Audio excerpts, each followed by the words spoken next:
అపోస్తులుడైన పౌలు గలతీయులకు రాసిన పత్రిక. మనుషుల మూలముగానైనను ఏ మనుషుని వలననైనను కాక యేసుక్రీస్తు వలనను ఆయనను మృతులలో నుండి లేపిన తండ్రి అయిన దేవుని వలనను అపోస్తలుడిగా నియమింపబడిన పౌలను నేనును నాతో కూడానున్న సహోదరులందరూ గలతీయాలోనున్న సంఘములకు శుభమని చెప్పి వ్రాయినది. తండ్రి అయిన దేవుని నుండి మన ప్రభువైన యేసుక్రీస్తు నుండి మీకు కృపయు సమాధానమును కలుగునుగాక. మన తండ్రి అయిన దేవుని చిత్త ప్రకారము క్రీస్తు మనలను ప్రస్తుతపు దుష్ట కాలములో నుండి విమోచింపవలెనని మన పాపముల నిమిత్తము తన్ను తాను అప్పగించుకొనెను. దేవునికి యుగ యుగములకు మహిమ కలుగునుగాక. ఆమెన్. క్రీస్తు కృపను బట్టి మిమ్మల్ని పిలిచిన వానిని విడిచి భిన్నమైన సువార్త తట్టుకు మీరింత త్వరగా తిరిగిపోవుట చూడగా నాకు ఆశ్చర్యమగుచున్నది. అది మరి ఒక సువార్త కాదు గాని క్రీస్తు సువార్తను చెరపగోరి మిమ్మను కలవరపరచువారు కొందరున్నారు. మేము మీకు ప్రకటించిన సువార్త గాక మరి ఒక సువార్తను మేమైనను పరలోకము నుండి వచ్చిన యొక్క దూత అయినను మీకు ప్రకటించిన ఎడల అతడు శాపగ్రస్తుడవునుగాక. మేమిది వరకు చెప్పిన ప్రకారం ఇప్పుడును మరలా చెప్పుచున్నాము. మీరు అంగీకరించిన సువార్త గాక మరి ఒకటి ఎవడైనను మీకు ప్రకటించిన ఎడల వాడు శాపగ్రస్తుడవునుగాక. ఇప్పుడు నేను మనుషుల దయను సంపాదించుకొన జూచుచున్నానా, దేవుని దయను సంపాదించుకొన జూచుచున్నానా? నేను మనుషులను సంతోషపెట్టగోరుచున్నానా? నేనిప్పటికీ మనుషులను సంతోషపెట్టు వాడనైతే క్రీస్తు దాసుడను కాకయే పోవుదును. సహోదరులారా, నేను ప్రకటించిన సువార్త మనుషుని యోచన ప్రకారమైనది కాదని మీకు తెలియజెప్పుచున్నాను. మనుషుని వలన దానిని నేను పొందలేదు, నాకెవడునూ దాని బోధింపను లేదు గాని యేసుక్రీస్తు బయలుపరచుట వలననే అది నాకు లభించినది. పూర్వమందు యూదా మతస్థుడనై ఉన్నప్పుడు నేను దేవుని సంఘమును అపరిమితముగా హింసించి నాశనము చేయుచు నా పితరుల పారంపర్యాచారమందు విశేషాసక్తి గలవాడనై నా స్వజాతీయులలో నా సమాన వయస్కులైన అనేకుల కంటే యూదుల మతములో ఆధిక్యత నొందితినని నా నడవడిని గూర్చి మీరు వింటిరి. అయినను తల్లి గర్భమునందు పడినది మొదలుకొని నన్ను ప్రత్యేకపరచి తన కృపచేత నన్ను పిలిచిన దేవుడు, నేను అన్యజనులలో తన కుమారుణ్ణి ప్రకటింపవలెనని ఆయన నా యందు బయలుపరపను అనుగ్రహించినప్పుడు మనుష్యమాతృలతో నేను సంప్రదింపలేదు. నాకంటే ముందుగా అపోస్తలులైన వారి యొద్దకు యెరూషలేమునకైనను వెళ్ళను లేదు గాని వెంటనే అరేబియా దేశంలోనికి వెళ్ళి తిని పిమ్మట దమస్కు పట్టణమునకు తిరిగి వచ్చి తిని అటుపై 3 సంవత్సరములైన తరువాత కేఫాను పరిచయము చేసుకొనవలెనని యెరూషలేమునకు వచ్చి అతనితో కూడా 15 దినములుంటిని. అతనిని తప్ప అపోస్తలుల్లో మరి ఎవరిని నేను చూడలేదు గాని ప్రభు యొక్క సహోదరుడైన యాకోబును మాత్రం చూచితిని. నేను మీకు వ్రాయిచున్న ఈ సంగతుల విషయమై ఇదిగో దేవుని ఎదుట నేను అబద్ధం ఆడుటలేదు. పిమ్మట సిరియా కిలికియా ప్రాంతములలోనికి వచ్చి తిని క్రీస్తునందున్న యూదయ సంఘముల వారికి నా ముఖ పరిచయము లేకుండెను. గాని మునుపు మనలను హింసపెట్టినవాడు తాను పూర్వమందు పాడు చేయిచు వచ్చిన మతమును ప్రకటించుచున్నాడను సంగతి మాత్రమే విని వారు నన్ను బట్టి దేవుని మహిమపరచిరి. 2వ అధ్యాయము. అటు పిమ్మట 14 సంవత్సరములైన తర్వాత నేను తీతును వెంటబెట్టుకొని బర్నబాతో కూడా యెరూషలేమునకు తిరిగి వెళ్ళి తిని దేవదర్శన ప్రకారమే వెళ్ళి తిని.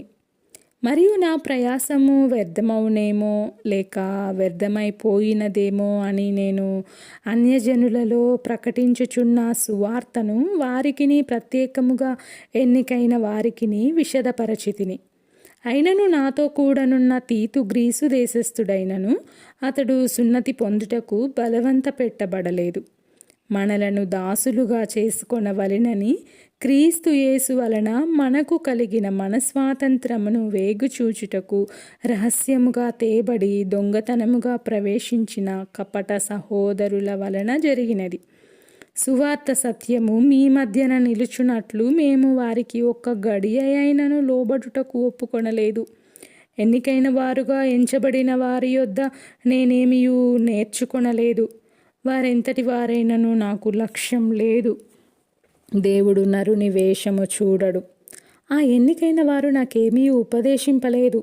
అయితే సున్నతి పొందిన వారికి బోధించుటకై సువార్త పేతురుకేలాగూ అప్పగింపబడెనో అలాగు సున్నతి పొందని వారికి బోధించుటకై నాకు అప్పగింపబడెనని వారు చూచినప్పుడు, అనగా సున్నతి పొందిన వారికి అపోస్తలుడవుటకు పేతురునకు సామర్థ్యము కలిగజేసిన వాడే అన్యజనులకు అపోస్తలుడనవుటకు నాకును సామర్థ్యము కలిగజేసినని వారు గ్రహించినప్పుడు, స్తంభములుగా ఎంచబడిన యాకోబు, కేఫా, యోహాను అనువారు నాకు అనుగ్రహింపబడిన కృపను కనుగొని, మేము అన్యజనులకును తాము సున్నతి పొందిన వారికిని అపోస్తలులుగా ఉండవలెనని చెప్పి తమతో పాలివార మనుటకు సూచనగా నాకును బర్నబాకును కుడి చేతిని ఇచ్చిరి. మేము బీదలను జ్ఞాపకము చేసుకొనవలెనని మాత్రమే వారు కోరిరి. అలాగు చేయుటకు నేనును ఆసక్తి కలిగి ఉంటిని. అయితే కేఫా అంతియోకయకు వచ్చినప్పుడు అతడు అపరాధిగా తీర్చబడెను గనుక నేను ముఖాముఖిగా అతనిని ఎదిరించి తిని. ఏలైనగా యాకోబు నొద్ద నుండి కొందరు రాకమునుపు అతడు అన్యజనులతో భోజనం చేయుచుండెను. గాని వారు రాగానే సున్నతి పొందిన వారికి భయపడి వెనుక తీసి వేరైపోయాను. తక్కిన యూదులను అతనితో కలిసి మాయావేషం వేసుకొనిరి గనుక బర్నబా కూడా వారి వేషధారణము చేత మోసపోయాను. వారు సువార్త సత్యము చొప్పున క్రమముగా నడుచు కొనకపోవుట నేను చూచినప్పుడు అందరి ఎదుట కేఫాతో నేను చెప్పినదేమనగా, నీవు యూదుడవైయుండియు యూదుల వలె కాక అన్యజనుల వలెనే ప్రవర్తించుచుండగా అన్యజనులు యూదుల వలె ప్రవర్తింపవలెనని ఎందుకు బలవంతం చేయుచున్నావు? మనము జన్మం వలన యూదులమే గాని అన్యజనులలో చేరిన పాపులము కాము. మనుషుడు యేసుక్రీస్తునందలి విశ్వాసము వలననే గాని ధర్మశాస్త్ర సంబంధమైన క్రియల మూలమున నీతిమంతుడుగా తీర్చబడడని ఎరిగి మనమును ధర్మశాస్త్ర సంబంధమైన క్రియల మూలమున గాక క్రీస్తునందలి విశ్వాసము వలననే నీతిమంతులమని తీర్చబడుటకై యేసుక్రీస్తునందు విశ్వాసముంచి ఉన్నాము. ధర్మశాస్త్ర సంబంధ క్రియల మూలమున ఏ శరీరియు నీతిమంతుడని తీర్చబడడు గదా. కాగా మనము క్రీస్తునందు నీతిమంతులమని తీర్చబడుటకు వెదకుచుండగా మనము పాపులముగా కనబడిన ఎడల ఆ పక్షమందు క్రీస్తు పాపమునకు పరిచారకుడాయన? అట్లనరాదు. నేను పడగొట్టిన వాటిని మరలా కట్టిన ఎడల నన్ను నేనే అపరాధినిగా కనపరచుకొందును గదా. నేనైతే దేవుని విషయమై జీవించు నిమిత్తము ధర్మశాస్త్రము వలన ధర్మశాస్త్రము విషయమై చచ్చిన వాడనైతిని. నేను క్రీస్తుతో కూడా సిలువ వేయబడి ఉన్నాను. ఇకను జీవించువాడను నేను కాను, క్రీస్తే నా యందు జీవించుచున్నాడు. నేనిప్పుడు శరీరమందు జీవించుచున్న జీవితము నన్ను ప్రేమించి నా కొరకు తన్ను తాను అప్పగించుకొనిన దేవుని కుమారుని యందలి విశ్వాసము వలన జీవించుచున్నాను. నేను దేవుని కృపను నిరర్ధకం చేయను.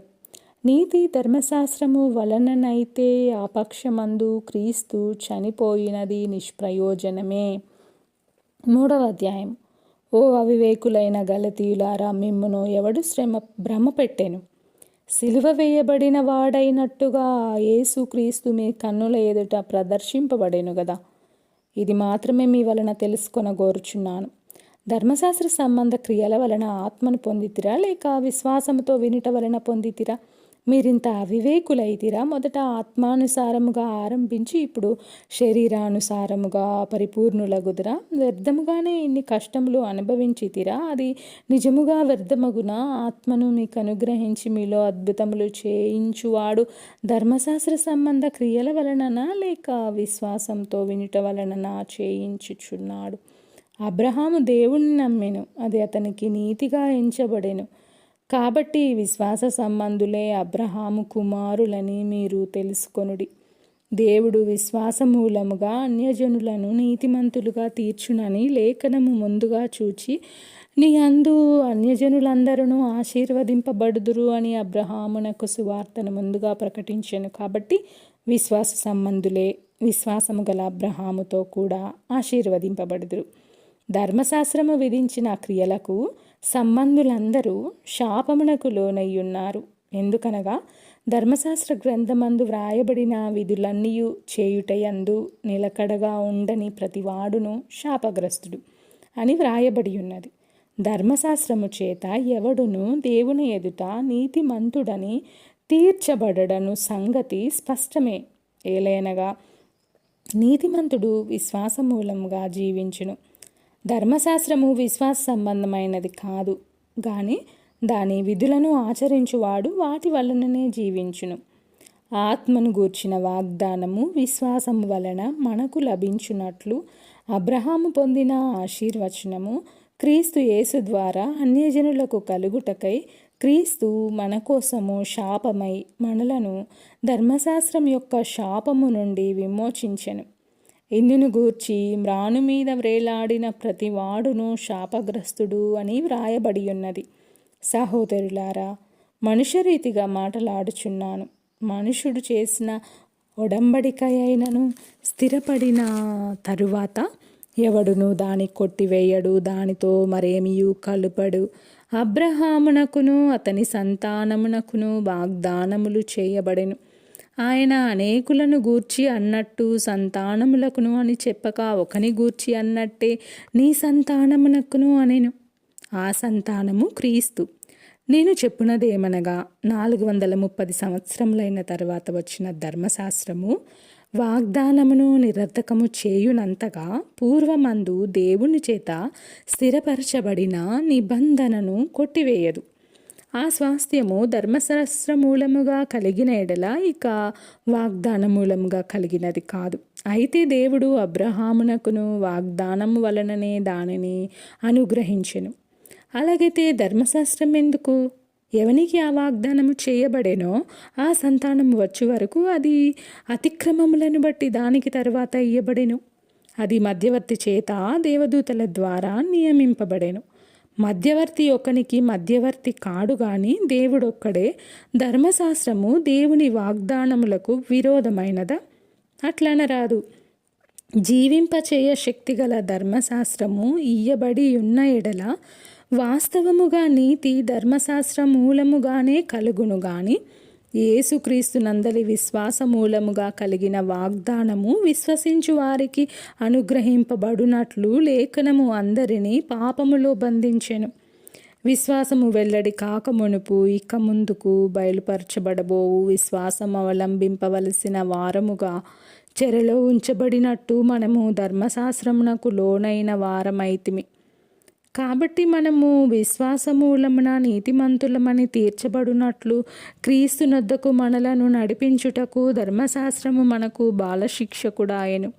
అయితే విశ్వాసము వెల్లడి ఆయను గనుక ఇక బాలశిక్షకుని క్రింద ఉండము. యేసుక్రీస్తునందు మీరందరూ విశ్వాసము వలన దేవుని కుమారులై ఉన్నారు. క్రీస్తులోనికి బాప్తిస్మం పొందిన మీరందరూ క్రీస్తును ధరించుకొని ఉన్నారు. ఇందులో యూదుడని గ్రీసు దేశస్థుడని లేదు, దాసుడని స్వతంత్రుడని లేదు, పురుషుడని స్త్రీ అని లేదు. యేసుక్రీస్తునందు మీరందరూ ఏకముగా ఉన్నారు. మీరు క్రీస్తు సంబంధులైతే ఆ పక్షమందు అబ్రహాము యొక్క సంతానమై ఉండి వాగ్దాన ప్రకారము వారసులై ఉన్నారు. 4వ అధ్యాయము. మరియు నేను చెప్పునదేమనగా, వారసుడు అన్నిటికీ కర్త అయి ఉన్నను, బాలుడై ఉన్నంత కాలము అతనికిని దాసునికిని ఏ భేదమును లేదు. తండ్రి చేత నిర్ణయింపబడిన దినము వచ్చు వరకు అతడు సంరక్షకుల యొక్కయు గృహ నిర్వాహకుల యొక్కయు ఆధీనములో ఉండును. అటువలే మనమును బాలురమై ఉన్నప్పుడు లోక సంబంధమైన మూల పాఠములకు లోబడి దాసులమై ఉంటిమి.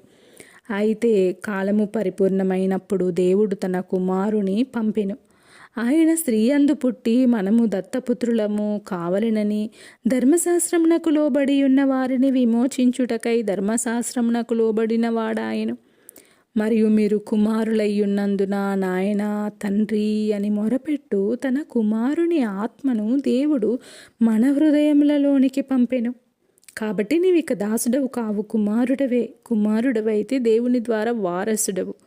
ఆ కాలమందైతే మీరు దేవుని ఎరుగని వారై నిజమునకు దేవుళ్ళు కాని వారికి దాసులయ్యుంటిరి గాని ఇప్పుడు మీరు దేవునిని ఎరిగిన వారును మరీ విశేషముగా దేవుని చేత ఎరగబడిన వారునయ్యున్నారు గనుక బలహీనమైనవియు నిష్ప్రయోజనమైనవియునైన మూల పాఠముల తట్టు మరలా తిరగనేలా మునిపటి వలె మరలా వాటికి దాసులయ్యుండగోరనేలా మీరు దినములను మాసములను ఉత్సవ కాలములను సంవత్సరములను ఆచరించుచున్నారు.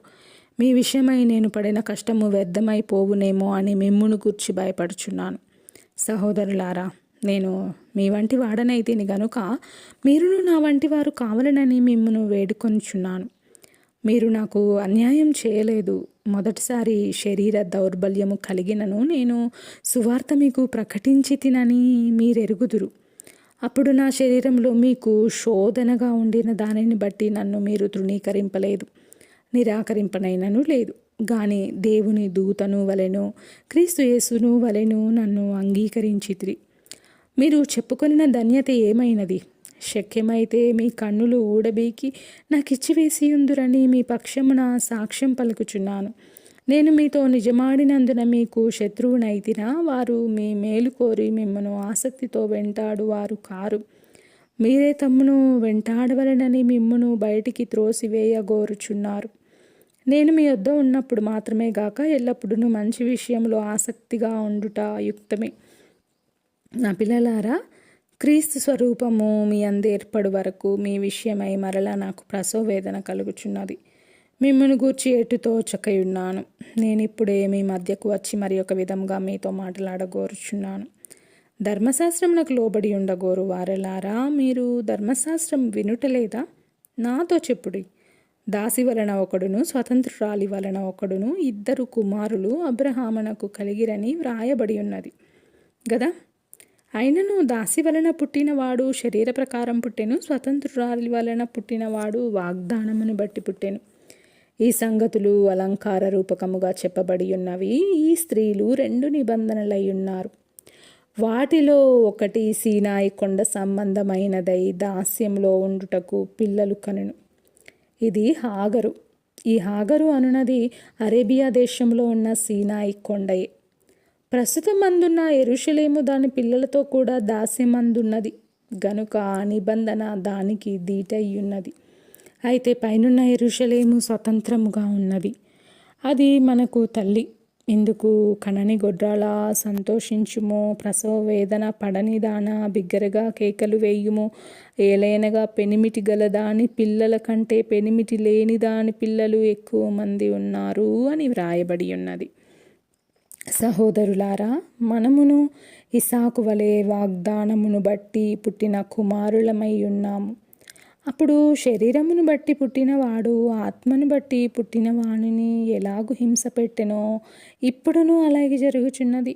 ఇందును గూర్చి లేఖను మేము చెప్పుచున్నది, దాసిని దాని కుమారుణ్ణి వెళ్ళగొట్టుము. దాసి కుమారుడు స్వతంత్రురాలి కుమారునితో పాటు వారసుడై ఉండడు. కాగా సహోదరులారా, మనము స్వతంత్రురాలి కుమారులమే గాని దాసి కుమారులం కాము. 5వ అధ్యాయము. ఈ స్వాతంత్రము అనుగ్రహించి క్రీస్తు మనలను స్వతంత్రులనుగా చేసి ఉన్నాడు. కాబట్టి మీరు స్థిరముగా నిలిచి మరలా దాస్యమను కాడి కింద చిక్కుకొనకుడి. చూడుడి, మీరు సున్నతి పొందిన ఎడల క్రీస్తు వలన మీకు ప్రయోజనమేమియూ కలుగదని పౌలను నేను మీతో చెప్పుచున్నాను. ధర్మశాస్త్రము యావత్తు ఆచరింపబద్ధుడై ఉన్నాడని సున్నతి పొందిన ప్రతి మనుషునికి నేను మరలా దృఢముగా చెప్పుచున్నాను.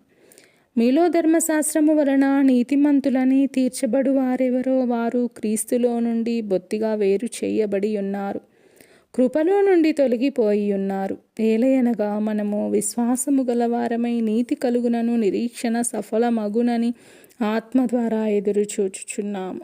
యేసుక్రీస్తునందుండు వారికి సున్నతి పొందుట యందేమియూ లేదు, పొందకపోవుట యందేమియూ లేదు గాని ప్రేమ వలన కార్యసాధకమగు విశ్వాసమే ప్రయోజనకరమగును.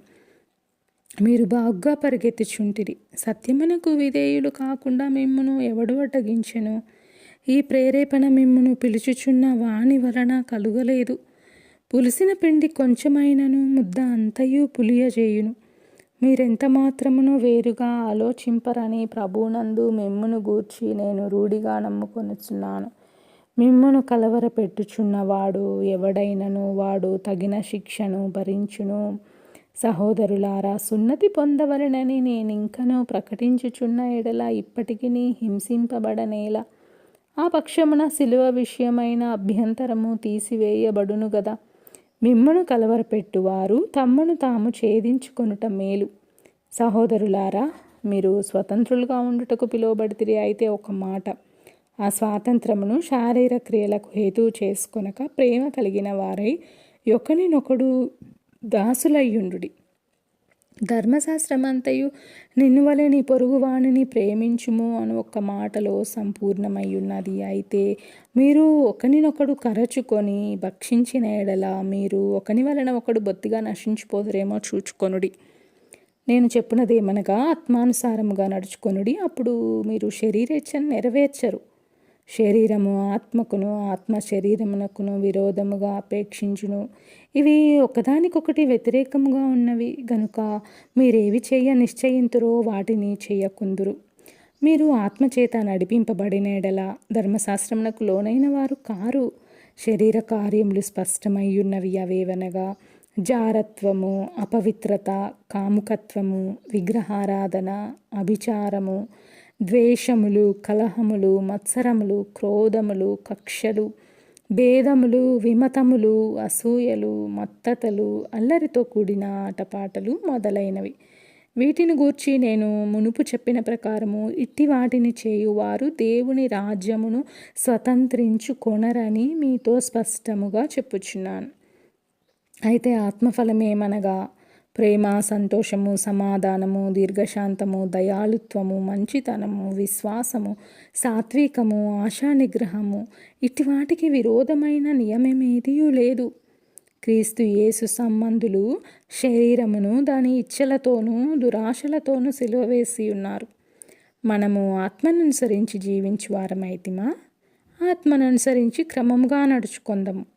ఒకరినొకరము వివాదమునకు రేపకయు, ఒకరి యందొకరము అసూయపడకయు, వృధాగా అతిశయపడకయు ఉందము. 6వ అధ్యాయము. సహోదరులారా, ఒకడు ఏ తప్పిదములోనైనను చిక్కుకొని నేడల ఆత్మ సంబంధులైన మీలో ప్రతివాడు తానును శోధింపబడుదునేమో అని తన విషయమై చూచుకొనుచు సాత్వికమైన మనస్సుతో అటివానిని మంచి దారికి తీసుకొని రావలెను. ఒకని భారములనొకడు భరించి ఇలాగూ క్రీస్తు నియమమును పూర్తిగా నెరవేర్చుడి. ఎవడైనను వట్టివాడయ్యుండి తాను ఎన్నికైన వాడనని ఎంచుకొని ఎడల తన్ను తానే మోసపరచుకొనును. ప్రతివాడును తాను చేయు పనిని పరీక్షించి చూచుకొనవలెను. అప్పుడు ఇతరుని బట్టి కాక తనను బట్టియే అతనికి అతిశయము కలుగును. ప్రతివాడును తన బరువు తానే భరించుకొనవలెను గదా. వాక్యోపదేశం పొందువాడు ఉపదేశించువానికి మంచి పదార్థములన్నిటిలో భాగమియ్యవలెను. మోసపోకుడి, దేవుడు వెక్కిరింపబడడు. మనుషుడు ఏమి విత్తునో ఆ పంటనే కోయును. ఎలాగనగా తన శరీరేచ్ఛలను బట్టి విత్తువాడు తన శరీరము నుండి క్షయమను పంట కోయును. ఆత్మను బట్టి విత్తువాడు ఆత్మ నుండి నిత్య జీవమను పంట కోయును. మనము మేలు చేయుటయందు విసుకకయుందము. మనము అలయక మేలు చేసితిమేని తగిన కాలమందు పంట కోతుము. కాబట్టి మనకు సమయము దొరికిన కొలది అందరి ఎడలను, విశేషముగా విశ్వాస గృహమునకు చేరిన వారి ఎడలను మేలు చేయుదము. నా స్వహస్తముతో మీకెంత పెద్ద అక్షరములతో వ్రాయిచున్నానో చూడుడి. శరీర విషయమందు చక్కగా అగపడగోరు వారెవరో వారు తాము క్రీస్తు యొక్క శిలువ విషయమై హింస పొందకుండుటకు మాత్రమే సున్నతి పొందవలెనని మిమ్మును బలవంతము చేయుచున్నారు. అయితే వారు సున్నతి పొందిన వారైనను ధర్మశాస్త్రము ఆచరింపరు. తాము మీ శరీర విషయమందు అతిశయించు నిమిత్తము మీరు సున్నతి పొందవలెనని కోరుచున్నారు. అయితే మన ప్రభువైన యేసుక్రీస్తు శిలువయందు తప్ప మరి దేనియందును అతిశయించుట నాకు దూరం అవునుగాక. దాని వలన నాకు లోకమునకు నేనును సిలువ వేయబడి ఉన్నాము. క్రొత్త సృష్టి పొందుటయే గాని సున్నతి పొందుటయందేమియూ లేదు, పొందకపోవుటయందేమియూ లేదు. ఈ పద్ధతి చొప్పున నడుచుకొని వారికందరికీ అనగా దేవుని ఇశ్రాయేలునకు సమాధానమును కృపయు కలుగునుగాక. నేను యేసు యొక్క ముద్రలు నా శరీరమందు ధరించి ఉన్నాను. ఇక మీదట ఎవడును నన్ను శ్రమ పెట్టవద్దు. సహోదరులారా, మన ప్రభువైన యేసు